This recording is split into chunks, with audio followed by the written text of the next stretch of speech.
Seguimos con el libro de Samuel, en el capítulo 17 del libro de Samuel, y comenzamos en el nombre del Padre, del Hijo y del Espíritu Santo. Amén. Dice Samuel, primero de Samuel 17:1. Reunieron los filisteos sus tropas para la guerra y se concentraron en Socó de Judá, acampando entre Socó y Azecá. Se reunieron Saúl y los hombres de Israel, acamparon en el valle de Terebinto y se ordenaron en batalla frente a los filisteos. Ocupaba a los filisteos una montaña por un lado y los israelitas ocupaban la montaña frontera, quedando en el valle por medio. Salió de la fila de los filisteos un hombre de las tropas de choque llamado Goliat, de Gat, de 6 codos y 1 palmo de estatura. Tenía un yelmo de bronce sobre su cabeza y estaba revestido de una gran coraza de escamas, siendo el peso de la coraza 5,000 siclos de bronce. Tenía en las piernas grebas de bronce y una jabalina de bronce entre los hombros. El asta de su lanza era como un enjulio de tejedor y la punta de su lanza pesaba 600 kilos de hierro. Su escudero le predecía. Si ustedes ven hasta ahora, es lo que estamos hablando siempre de la escritura de Israel. Ellos cuando quieren hacer énfasis que algo es muy poderoso, es muy potente o es muy grande, lo exageran para que la persona que lo lea no tenga duda que esta persona era una persona que estaba poderosamente amada, que era alguien que era fuera de lo común. Esta es la forma oriental de hablar, inclusive de nosotros muchas veces también. Nosotros muchas veces pues exageramos también las cosas, decimos, fue 1 millón de personas, aquello pesaba como 3,000 libras cuando era un... Cuando por eso yo diga, la Biblia mía ya pesa como 3,000 libras. ¿Qué es lo que la gente entiende? Que la tengo llena de cosas y pesa mucho, ¿no? Pero nadie puede imaginarse que la Biblia mía pese 3,000 libras. Eso, para que entiendan, cuando habla de estas cosas, esa es la forma oriental de hablar. Sigue diciendo en el versículo 8, Goliat se plantó y gritó a las filas de Israel diciéndole, ¿para qué han salido a ponerse en orden de batalla? ¿Acaso no soy yo filisteos y ustedes servidores de Saúl? Escogen un hombre y que baje contra mí. Si es capaz de pelear conmigo y me mata, seremos sus esclavos. Pero si yo lo venzo y lo mato, serán nuestros esclavos ustedes y nos servirán. Y añadió el filisteo, yo desafío hoy a las filas de Israel. Denme un hombre y lucharemos mano a mano. Oyó Saúl y todo Israel estas palabras del filisteo y se consternaron y se llenaron de miedo. Que el Señor añada bendición a su santa palabra. Pasaron muchos años desde la última derrota de los filisteos, pero los filisteos se reorganizaron y tomaron tal fuerza y valor que volvieron a provocar a Israel a pelea, y no solo provocaron a Israel a pelea, invadieron sus territorios. Los filisteos habitaban, recuérdense, en la costa. Los filisteos habitaban esa parte que hoy es Tiro y Sidón, que pertenece al Líbano, y un poco hasta abajo, a lo mejor hasta el norte de Haifa, estaban los filisteos, pero comenzaron a subir hacia las montañas, que era donde estaba Israel. Y cada vez que vemos que los filisteos atacan a Israel y se reorganizan y se ponen fuertes, ¿de qué cosa es signo? ¿Alguien se acuerda de qué cosa es signo? Lo leímos en los Jueces. Cada vez que los filisteos atacaban, ¿qué cosa era signo? Que Israel se había alejado de Dios, que tenía problemas. Si vemos que Saúl venció a los filisteos, pasaron años y los filisteos volvieron a atacar a Israel y subieron a la montaña, quiere decir que no es que los filisteos eran poderosos, es que algo raro estaba pasando dentro de Israel. ¿Y qué es lo raro que estaba pasando dentro de Israel? Tiene un nombre. Sí, no, pero tiene un nombre propio, Saúl. Sin fidelidad, como dice, no, pero tiene un nombre propio, Saúl. Israel estaba mal porque sus dirigentes estaban mal. Y eso es lo importante de los dirigentes de un pueblo. Siempre que hemos visto que Israel está mal, ¿por qué ha estado Israel mal? Porque sus dirigentes han estado mal. Por eso tiene mucha responsabilidad el pueblo que elige malos dirigentes. A quien le sirve el sayo, que se lo ponga. Y este país está mal porque hemos elegido malos dirigentes. A nivel presidencial, y a nivel de Estado, y a nivel local. Y estamos igualitos con la época de los filisteos. Este señor que tenemos de presidente, que el Señor lo ilumine, porque hay que orar por nuestros gobernantes, como dice Pablo, nos gusten o no nos guste, este señor sí ha cumplido una cosa que prometió. Dijo que iba a hacer un cambio en el país. Eso es lo único que está cumpliendo. Es un cambio total. Cuando termine este periodo de tiempo, Estados Unidos nunca va a ser igual a como fue hace 8 años atrás. O sea que en eso él no engañó a nadie, como Chávez no engañó. Todavía Fidel Castro nos engañó porque bajó con Rosarios y Cruz y nos engañó, pero después de él, Chávez y todo el mundo ha sido bien claro. Son la gente los que no quieren oír. Y por eso cuando viene algún problema que ha sucedido con el gobierno, yo le digo, les mando un email a todos mis amigos, ¿ustedes no querían cambio? Lo tienen.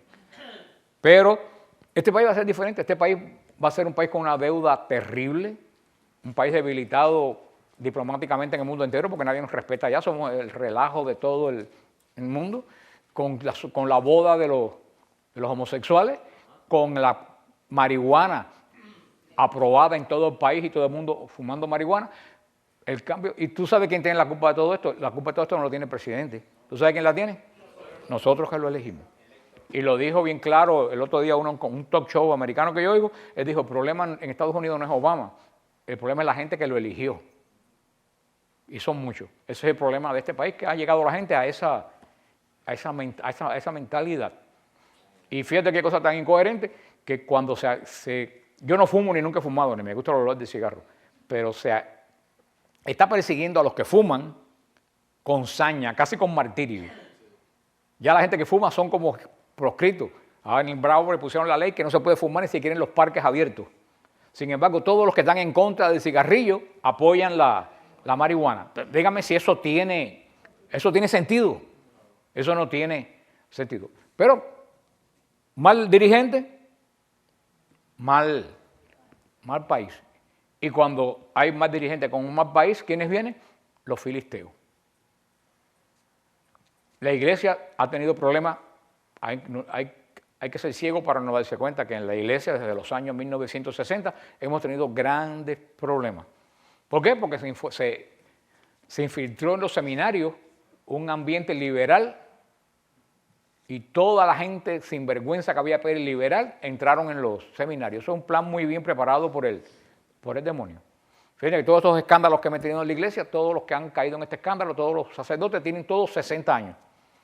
Casi no hay ninguno con 20 y pico, 30 años. Todos son de la época del 60 y 70, principios de los 80. La iglesia fue infiltrada, los seminarios se volvieron cuevas liberales enseñando doctrinas en contra de la iglesia católica y desorden. Empezó este desastre dentro de la iglesia y ¿qué fue lo que vinieron? Los filisteos, la prensa, toda esta gente que nos han atacado. Pero siempre cuando hay un ataque a Israel ha sido porque Israel está mal. Entonces Israel tiene que sentar y decirte qué es lo que está sucediendo. ¿Israel lo hizo? No. ¿Nosotros como iglesia lo estamos haciendo?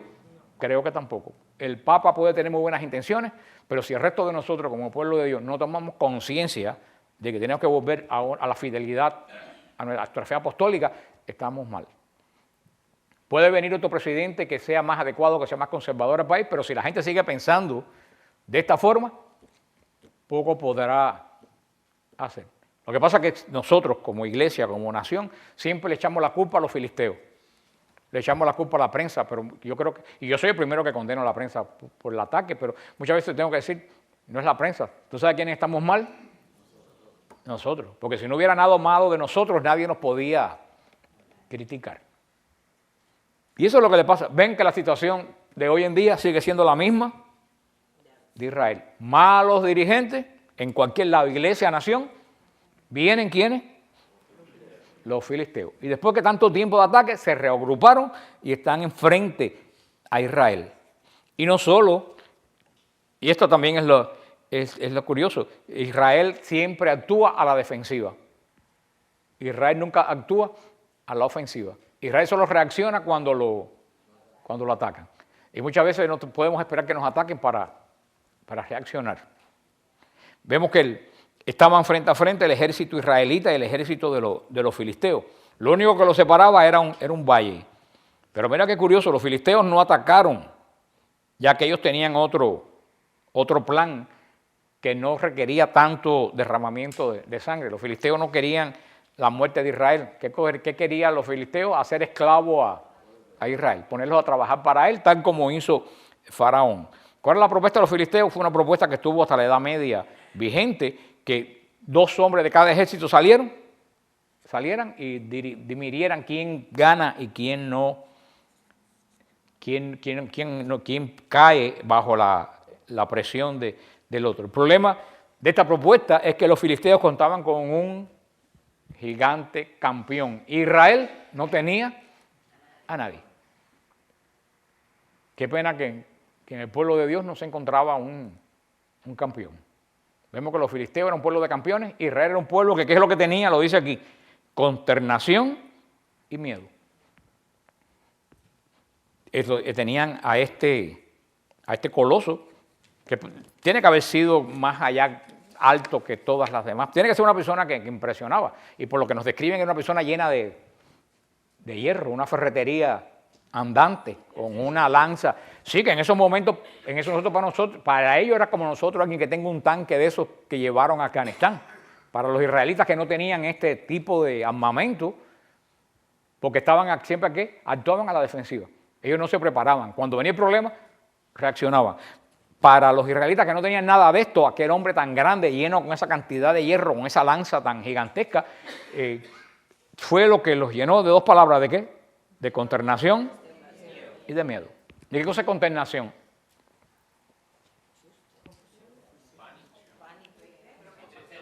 No, yo creo que consternación es tristeza, angustia, tristeza. Mira para eso lo que ellos tienen y mira lo que yo no tengo. Mira lo fuerte que están ellos y mira los desprotegidos. Que entonces, ¿eso qué lleva? A la depresión, a la tristeza. Siempre, cuando uno no confía en lo que tiene, uno tiende a la depresión y tiende a la tristeza. Entonces, pudiéramos decir que la depresión y la tristeza provienen de la falta ¿de qué? De fe. Si Israel tiene un pacto con el Señor, Israel debía estar seguro que ese pacto Dios lo iba a respaldar. ¿Sí o no? Ahora, si Israel sabía que ellos habían incumplido el pacto, entonces ellos sabían que no estaban muy seguros que Dios los iba a aprobar.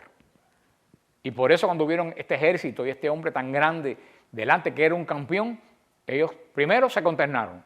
Y después que se consternaron, después que cogieron depresión, después que pudieron tristeza, empezaron a decir, mira para eso, qué hombre tan grande lleno de tantas cosas, nosotros no vamos a poder, nosotros nos vamos a derrotar. ¿Qué les entró? El miedo. Y a la vez que tú tienes esa actitud, tú no ganas ninguna batalla. Si en tu vida cuando vienen los problemas, tú pones, ¿qué problema tan grande? Yo no lo voy a poder resolver. Mira, ¿quién puede resolver esto? Y yo, que estoy tan poca cosa, mira hermano, ¿tú sabes qué? Perdiste la batalla. Vamos a ver después cuál es lo opuesto de esto. Y uno pierde la batalla cuando uno pierde la fe. Si tú sabes a quién tú sirves, tú sabes que la batalla tú la vas a ganar. La vas a tener que dar. Nadie te dice que no vas a tener que dar batalla. La batalla siempre se tiene que dar, pero vas a ir sabiendo que vas a ganar. Esa es la diferencia. La consternación viene y el miedo viene cuando tú estás seguro que ya tú la perdiste. Y si tú estás seguro que ya la perdiste, olvídate que la perdiste. Si tú vas a buscar trabajo diciendo, no, pero o sea, como está la cosa, a mí nadie me va a dar trabajo. Ni vaya. Ya tienes la respuesta en ti misma. Tú mismo ya perdiste la batalla.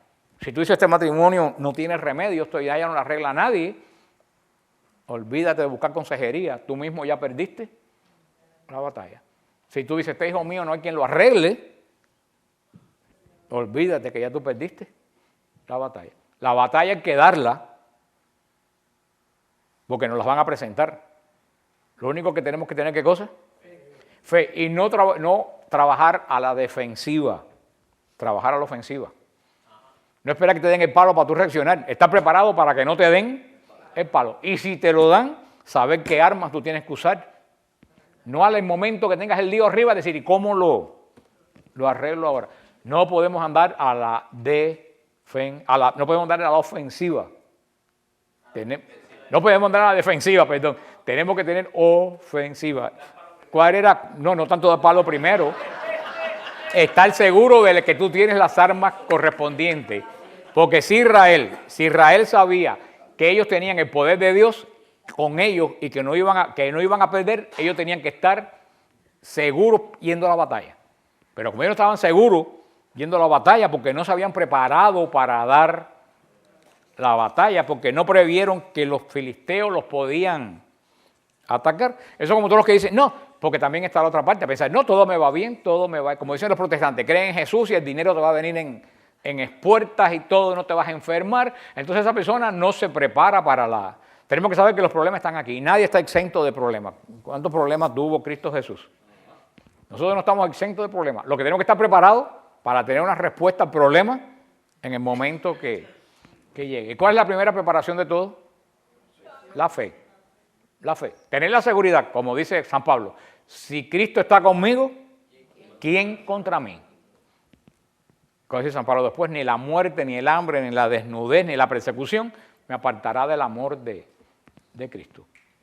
Eso es una persona, pero eso al final de su vida San Pablo pudo decir, he corrido bien mi carrera, he luchado bien mi batalla, he mantenido la fe. Ojalá que todos podamos decir eso, que esto es lo que no le pasaba a Israel. Goliat era un gigante, casi posiblemente 2 metros, que no solo se distinguía por su estatura, sino también por la forma en que estaba armado. A los ojos de Israel este problema era invencible. Israel dijo, con esa cosa adelante, nosotros no podemos. Y por eso cuando él se atreve a retar a Israel, y cuando él reta a Israel no está retando a Israel, tú sabes que está retando al Dios de Israel. Que qué pena que reten al Dios de Israel y que nadie en Israel salga en defensa de él. Que todos se queden. Entonces, imagínate qué vergüenza para el Dios de Israel, ese gigante insultando al pueblo de la alianza y el pueblo de la alianza temblando y nadie salía a decir, a ver, ¿cuál es tu problema? La traducción en español describe, lo leímos ahora, describe a Goliat como un campeón. Pero en hebreo, el original hebreo dice hombre entre 2 pueblos. Goliat era el hombre entre 2 pueblos. Es la expresión que se usaba para referirse a una persona para pelear en duelo por una nación. Por eso que, y es algo ya estaba establecido, por eso que Goliat se convierte en el hombre entre dos pueblos. Goliat es designado por el pueblo de los filisteos. Ahora la pregunta sería, ¿quién va a ser el campeón de Israel? ¿Quién hubiera sido el campeón lógico de Israel? Saúl era el campeón, pues por lo menos esa la pusieron. Están ya caminando el camino del sentido común. Si Goliat insulta a Israel, el que debía haber salido era Saúl, que era el representante del pueblo. Pero ahora tenemos 2 cosas. Ni Saúl estaba preparado, ni Saúl tenía fe en que era el verdadero rey de Israel, ni Saúl tenía fe en Dios. Por eso es que los filisteos tienen un campeón, pero Israel no tiene. Y ahora, si no va Saúl, es la segunda pregunta, ¿quién se va a atrever? La estrategia de los filisteos estaba funcionando. La estrategia de los filisteos funcionó. ¿Cuál era la estrategia de los filisteos? Poner en Israel miedo. Israel estaba lleno de miedo. Y cuando se tiene miedo, uno no puede pensar bien. Y se lo digo por experiencia propia, cuando tú tienes miedo, las decisiones se toman por emoción, no por razón. Y eso es una cosa que yo no acabo de aprender, que cuando tú estás emocionado, bravo o lo que sea, tú no puedes tomar una decisión. Esta misma semana a mí me chocaron el carro, lo iba a cambiar el martes y me lo chocaron el domingo. Y tomé una serie de decisiones en momentos de la emoción y las tomé mal. Y después yo dije, yo no acabo de aprender la lección, por mucho que lo digo, que uno cuando está emocionado por algo, por bravura, por lo que sea, tú no debes tomar ninguna decisión. Tienes que esperar que pero eso es algo que yo no acabo de, eso es algo que verdad que yo no acabo de, aunque lo sé, no lo acabo de entender. El miedo lo lleva a uno a paralizarse, el miedo lo inhabilita a uno para actuar. No hay nada peor que el miedo. Hoy en día, si nos dejamos invadir por el miedo, no podemos encontrar salida a ningún problema. El miedo ciega y paraliza, mientras que la fe nos ayuda a ver la situación con ojos espirituales. Y cuando tú ves la situación con ojos espirituales, encuentras la solución. Viendo el miedo de los israelitas, Goliat se burló de ellos. Todos en Israel temblaban, menos uno, David, el menos indicado. Un muchachito delgadito, pequeño, que lo único que había hecho en su vida, ojo, ¿era qué cosa? Ojo, que por ahí viene la cosa. Dice en 17:12. Era David, hijo de un efrateo, el de Belén de Judá, llamado Jesé, que tenía 8 hijos. En tiempo de Saúl, este hombre era ya anciano, muy entrado en años. Los 3 hijos mayores de Jesé se habían ido a la guerra con Saúl. El nombre de los 3 hijos suyos que marcharon a la guerra era Eliab, el primogénito, Abinadab, el segundo, y Samá, el tercero. David era el más pequeño Los 3 mayores habían seguido a Saúl. David iba y venía del campamento de Saúl para cuidar el rebaño de su padre en Belén. El filisteo se acercaba mañana y tarde y se presentó así durante 40 días. Jesé dijo a su hijo David: toma para tus hermanos esta medida de trigo tostado y estos 10 panes y corre a llevarlos al campamento a donde tus hermanos. Y estos 10 requesones llévalos al jefe militar, entérate de la salud de tus hermanos y toma señal del recibo de ellos. Están Saúl, ellos y todos los hombres de Israel en el valle de Terebinto guerreando con los filisteos. Se levantó David de madrugada, dejó el rebaño al guarda y tomando las cosas se fue como le había mandado Jesé. Y llegó al círculo del campamento justo cuando salía el ejército para ordenarse en batalla, lanzando el grito de guerra. Israel y los filisteos se pusieron en orden de batalla, fila contra fila. Dejó David las cosas que traía encima en manos del guardia de la impedimenta y corrió a las filas y fue a preguntar a sus hermanos que cómo estaban. Mientras hablaban con ellos, el hombre de las tropas de choque, llamado Goliat, el filisteo de Gat, subía de la fila de los filisteos diciendo las mismas palabras y lo oyó David. A ver que aquel hombre, todos los hombres de Israel huyeron delante de él llenos de miedo. Los hombres de Israel decían: han visto a este hombre que sube a provocar a Israel. A quien lo mate colmará el rey de grandes riquezas y le dará su hija y librará del tributo la casa de su padre en Israel. Preguntó pues David a los hombres que estaban a su lado: ¿qué se hará al hombre que mate a ese filisteo y aparte la afrenta de Israel?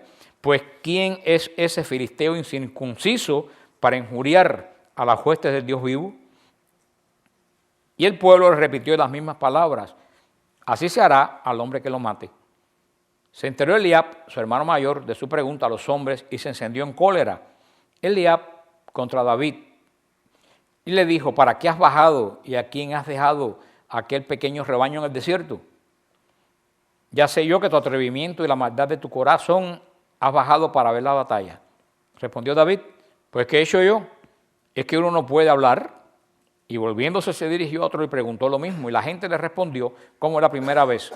Fueron oídas las palabras que decía David y la contaron ante Saúl, que lo hizo venir. Que el Señor añada bendición a su santa palabra.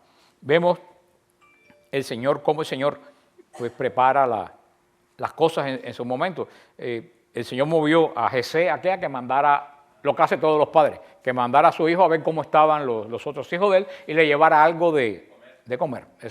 Fíjate que el mundo no ha cambiado, los sentimientos siguen siendo lo mismo, pero él lo mandó en el momento que tenía que mandarlo. Ahí tú vemos que alguien está actuando detrás de eso. Y David llegó al campamento y vio que estaban en forma de batalla y fue adelante a ver cómo estaban los hermanos. Eso indica algo de David. ¿Qué indica eso de David? Valor. David no tenía miedo. No solo obediencia, valor es lo principal. Obediencia también porque obedeció a su padre, pero no tenía miedo. Si un muchacho de 13 o 14 años llega y ve el ejército en formación, un muchacho normal lo que se quedaría es una loma, en una montaña bien lejos. Y él se fue a la primera fila. Eso nos indica que David no tenía miedo a nada. Y mientras que estaban todos, y mire qué vamos a hacer, y mire ese hombre tan fuerte, lo dijo, Saúl lo dijo. ¿Quién es este filisteo incircunciso para injuriar a las huestes de Dios vivo? Ahí vemos que David lo tenía bien puesto. Los otros temblaban y ¿qué dijo? ¿Cómo este hombre que no es parte del pacto de Dios con Israel tiene el valor de venir a insultarnos a nosotros? Vemos que David estaba lleno de indignación de que se insultara al pueblo de Dios. Nosotros nos llamamos de indignación cuando día a día insultan a la iglesia, al pueblo de Dios, o nos callamos la boca y lo dejamos pasar. ¿Cómo reaccionamos a eso? ¿Metiendo la cabeza en un hueco o defendiendo la palabra de Dios? Ojalá que sea como David. Y como siempre, como en la parábola del hijo pródigo, como en todos lados, siempre hay alguien que lo que tiene en su corazón es maldad. El hermano vio al hermanito venir y ¿qué fue lo que dijo? Ya lo sé, pues tú, por la maldad que tú tienes vienes a vernos morir. Vemos un hombre totalmente, porque si este hombre quisiera a David, le hubiera dicho, no te pongas aquí ahora que van a haber peligro, vete. Él resalta qué cosa, las cualidades malas que él encuentra en David. Y eso le pasa, yo estaba hablando en el programa de Radio Paz que grabamos aquí antes de comenzar, yo lo estaba hablando en la misma iglesia. La gente que se pasa la vida entera dentro de la iglesia criticando a los otros ministerios de la iglesia. Y yo lo estaba diciendo en el programa, la iglesia es el cuerpo ¿de quién? De Cristo. Es como un cuerpo humano, donde todos somos una parte de una célula del cuerpo. ¿Y qué pasa cuando en el cuerpo humano una célula se pone en contra de las otras células? ¿Ustedes saben qué es lo que sale? Cáncer. En el cuerpo de Cristo hay células que se ponen en contra de las otras células, cuando todas las células deben trabajar para el bienestar del cuerpo. Por eso dice San Pablo, no todo el mundo es oreja, no todo el mundo es boca, no todo el mundo es nariz. Pues si todo el mundo fuera oreja, ¿quién iba a hablar? Y todo el mundo fuera nariz, ¿quién iba a mirar? Cada uno en la iglesia, que es el cuerpo de Cristo, tiene un lugar, pero cuando una parte un órgano del cuerpo se pone en contra de los demás, se convierte en un cáncer. ¿Y qué es lo único que trae? Sufrimiento o muerte. Pero hay gente en la iglesia, yo me paso continuamente en EWTN, pues fajado con ese tipo de personas. Para mí esas personas son peores que todos los protestantes juntos. Son los enemigos dentro de la iglesia. Critican a la renovación carismática, que si están locos, que si yo no sé qué. Ahora, muchos de los que critican a la renovación carismática terminan metidos en yoga y en todas esas porquerías. Critican, tú no sabes cuántas críticas me llegan a mí del camino neocatecumenal. Yo no conozco el camino neocatecumenal, pero yo no tengo por qué atacar el camino neocatecumenal si está bajo el orden de la iglesia y se ha hecho muchísimo bien a miles de jóvenes y miles de gente. Critican al Opus Dei. O sea, estoy hablando no de fuera de la iglesia, gente dentro de la iglesia. Yo digo, la iglesia es como un cuerpo, tiene muchos órganos. Si a ti no te gusta el camino neocatecumenal, vete a otro. Y si no te gustan los carismáticos, vete a la Legión de María. Pero tú no puedes estar en contra del cuerpo de la iglesia, porque eso te convierte a ti, ¿tú sabes en qué? En un cáncer del cuerpo de Cristo. Y prepárate para la quimioterapia que te va a dar el Señor. Pero tenemos que pensar, ¿somos nosotros cáncer del cuerpo de Cristo? ¿O somos células que trabajamos Porque todos los ministerios de la iglesia, sea cual sea, trabajan a favor del cuerpo de Cristo, de la forma que el Señor le ha dado el carisma. Si no te gusta uno, la iglesia es tan grande que tú no tienes que irte de la iglesia para encontrar tu espiritualidad. En la iglesia, no es como la iglesia protestante, que si tú estás en la iglesia de fulanito y no te gusta ir, te tienes que ir de la iglesia. Nosotros somos tan grandes que tú puedes encontrar donde tú te sientas bien dentro de la iglesia y servir a Cristo a través de la iglesia, sin tener que ponerte en contra de nadie. Yo sé que me pongo bien grosero cuando alguien me hace una crítica a otro ministerio de la iglesia en EWTN. Porque eso, fíjate que Cristo que una vez le habló mal a las prostitutas, o a los ladrones, o a los no judíos. ¿No? ¿Tú sabes quién Jesús le dio palo a más no poder? A los judíos que se creían que ellos eran lo mejor de todo. Por eso nos encontramos aquí este hombre que no encuentra nada a favor de su hermano, sino solamente ve lo que él cree que tiene su hermano, que es un mal corazón. Pero le contaron a David lo que había sucedido a Saúl, lo que había sucedido con David, y dice en el versículo 32, dijo David a Saúl, que nadie se acobarde por ese, tu siervo irá a combatir con este filisteo. Dijo Saúl a David, no puedes ir contra ese filisteo para luchar con él porque tú eres un niño y eres hombre de guerra desde su juventud. Respondió David a Saúl, cuando tu siervo estaba guardando el rebaño de su padre y venía el león o el oso y se llevaba una oveja del rebaño, salía tras él, lo golpeaba y se la arrancaba de sus fauces. Y si se revolvía contra mí, lo sujetaba por la quijada y lo golpeaba hasta matarlo. Tu siervo ha dado muerte al león y al oso, y ese filisteo incircunciso será como uno de ellos, pues ha retado a las huestes del Dios vivo. Añadió David, el Señor que me ha librado de las garras del león y del oso, me librará de la mano de este filisteo. Dijo Saúl a David, vete, y que el Señor sea contigo. Mandó Saúl que vistieran a David con sus propios vestidos, y le puso un casco de bronce en la cabeza y lo cubrió con una coraza. Ciñó a David con su espada sobre su vestido. Intentó David caminar, pues aún no estaba acostumbrado, y dijo a Saúl, no puedo caminar con esto, pues nunca lo he hecho. Y David se lo quitó de encima. Ya la Biblia nos ha presentado a David como el ungido para ser el próximo rey de Israel. Pero este acto de unción es solo profético, ya que David siguió con su vida totalmente normal. Fue una unción profética. Tú vas a ser el rey de Israel. Lo más cerca que había llegado al palacio era como siervo del rey y como músico, uno que trabaja para el rey. Lo demás en su vida seguía igual. Pero la vida de David estaba a punto de cambiar para siempre. Y en una de sus idas y venidas, David presenció algo que lo dejó totalmente intranquilo. Cualquiera hubiera dicho que llegó en el momento menos adecuado. No, que David llegó en un momento inadecuado porque la guerra estaba a punto de ¿qué? De estallar. Pero eso no asustó a David. Lo puso en acción. Y David se indignó a oír el desafío de Goliat. Pero lo que más le extrañó es que nadie en Israel hiciera absolutamente nada. Todos los soldados de Israel tenían miedo. ¿Qué tenía David? Indignación. No porque habían insultado a Israel, porque habían insultado ¿a quién? Al Dios vivo que tenía un pacto con Israel.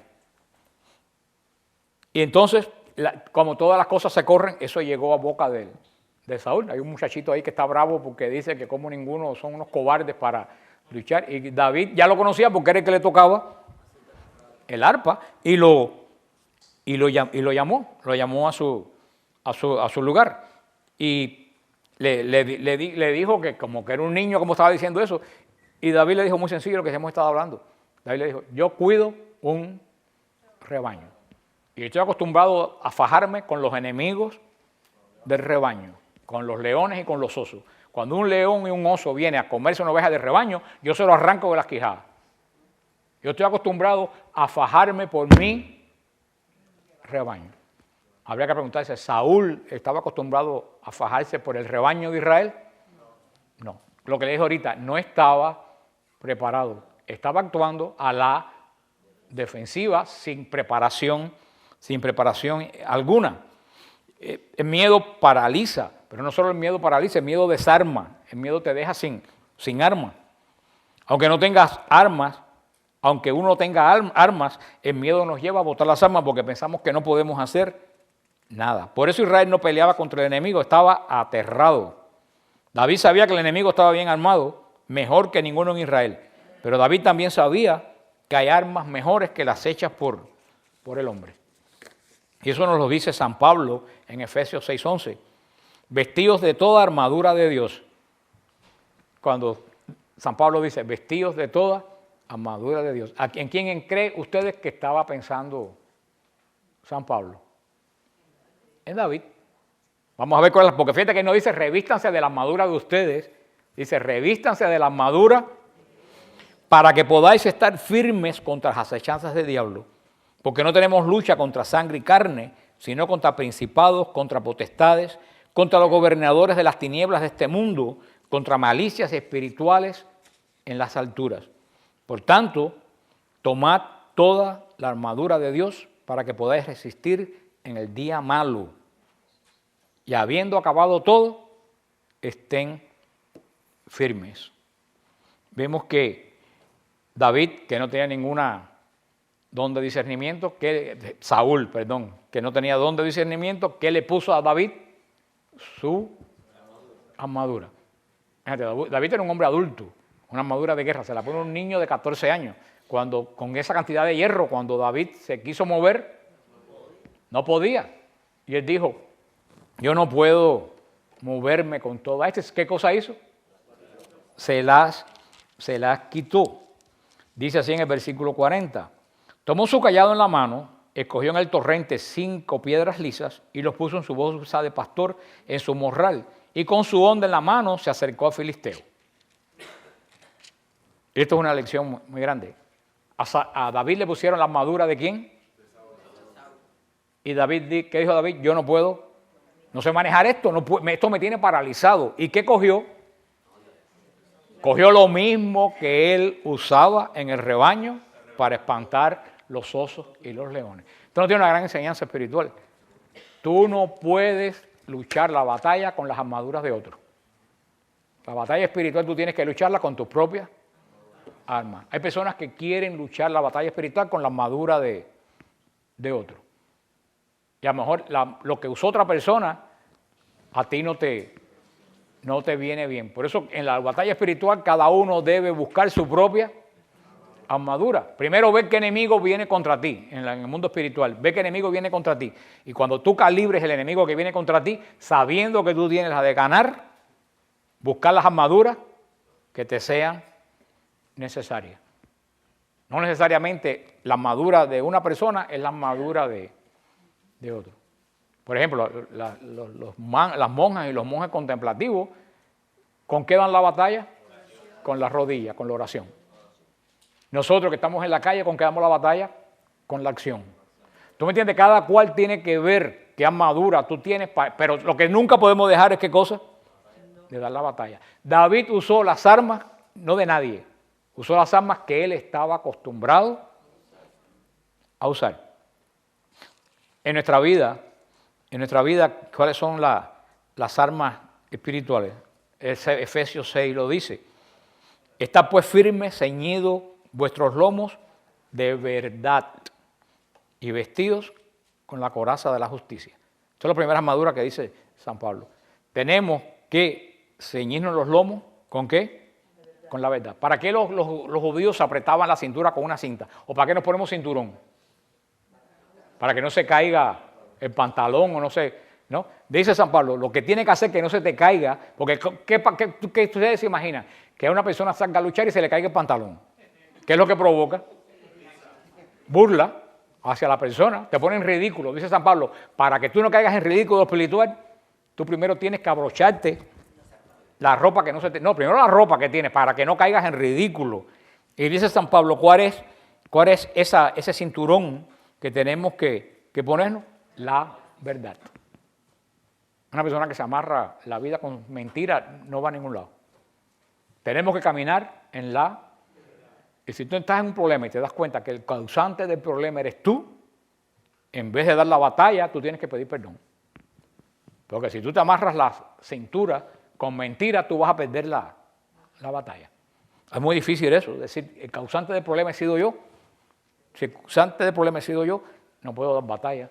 Tengo que pedir perdón. Y vístanse con la coraza de la justicia.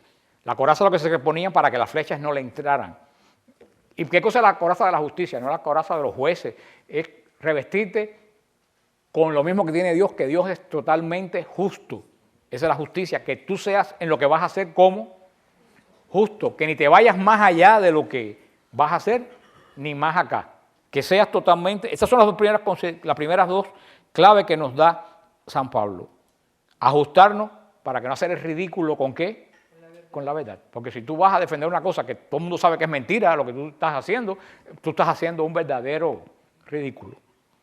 En la verdad y revestirte con la armadura ¿de qué? De la justicia. Ni más allá, ni más acá. No te extralimites de donde tú tienes que dar la verdadera batalla. Dice San Pablo, cálcense vuestros vestidos, cálcense vuestros pies con el apresto del evangelio de paz. San Pablo, así como los militares se ponen las botas. ¿Para qué se ponen las botas? Para no dañarse con las piedras, para poder caminar rápido. Dice San Pablo, lo que te tienes que poner en los pies, ¿tú sabes qué cosa es? El evangelio de la paz. El evangelio de Cristo, lo que tiene que servirte para que tú no tropieces con ninguna piedra. O sea, tú no puedes dar la batalla emocionalmente. Tú tienes que dar la batalla en justicia, en lo que es recto y lo que es justo. Dice, y tomen el yelmo de la salvación y la espada del Espíritu, que es la palabra de Dios. Yelmo es lo que se ponían para protegerse la cabeza, porque si te dan un golpe en la cabeza, pierdes. Es San Pablo, ¿qué tienes que morirte en la cabeza para dar una batalla espiritual? La salvación. Yo estoy en la hueste de Cristo, yo soy salvo, a mí nadie me puede quitar el sentido de lo que estoy haciendo o de lo que voy a hacer. Y la espada para pelear, ¿qué dice San Pablo? La palabra de Dios. Cuando Jesús se enfrenta con el diablo, ¿con qué pelea con el diablo? Con la palabra de Dios. No solo de pan vive el hombre. Al Señor tu Dios adorarás. Y lo venció. En resumen, estas son la verdad, la justicia, la paz, la fe, la salvación y la palabra de Dios. Tanto escrita como revelada. Porque el Señor también da palabra en revelación cuando tú tienes un problema. Y la gente ora y te da palabra de conocimiento, pensando que sea de verdad conocimiento del Señor y no que estoy dando un consejo, porque tenemos que saber distinguir. Cuando hay mucha gente que confunde consejo con palabra de conocimiento. Son dos cosas totalmente diferentes. Ustedes pueden venirme con una situación y yo por mi experiencia les doy un consejo, basado en la experiencia que he tenido con otros casos. Eso no es palabra de conocimiento. Palabra de conocimiento que te viene del Señor, que tú sabes que te viene del Señor para esa situación determinada. Hay que tener cuidado de no confundir las dos cosas. A David le trataron de dar armas de las cuales no le servían. No podemos vencer a los enemigos espirituales con armas naturales. Hay gente católica que tiene un problema y se van a un santero, a una botánica o a la nueva era. Eso es usar armaduras y armas que no son propias tuyas o que no sirven de nada o que al contrario sirven de obstáculo. Podemos pelear con nuestra propia fuerza o podemos pelear con las armas espirituales. Hay que ver cuál es la mejor opción. David supo cuál era la mejor opción. ¿Cuál es la mejor opción para David? La piedra, la honda y el cayado. Lo dice, no hay problema grande, lo dice Romanos, ya lo dijimos, en Romanos 8:31 dice San Pablo, si el Señor está con nosotros, ¿quién contra nosotros? Esta no va a ser la primera batalla de David. Él estaba entrenado a la batalla. ¿Había peleado con qué? Con la fiera. El problema es que hoy tenemos muchos cristianos que no están entrenados para la batalla, porque nunca han dado batalla ni saben cómo darla. Cuando tenemos que entrenar, la vida está llena de batallas, quieras o no quieras. ¿Quién más elegido que San Pablo, que el Señor lo llamó? ¿Y cuántas batallas tuvo San Pablo? Hasta el final no paró de tener batallas. Pero uno se entrena a la batalla batallando. Por eso tenemos que pensar, no sé cómo Israel, quedarnos temblando delante de un enemigo. Tenemos que salir aquí a dar la batalla. Y ahí vemos a David vestido con sus armas, sale al encuentro del Señor. O sea, David sabía cuáles eran sus armas.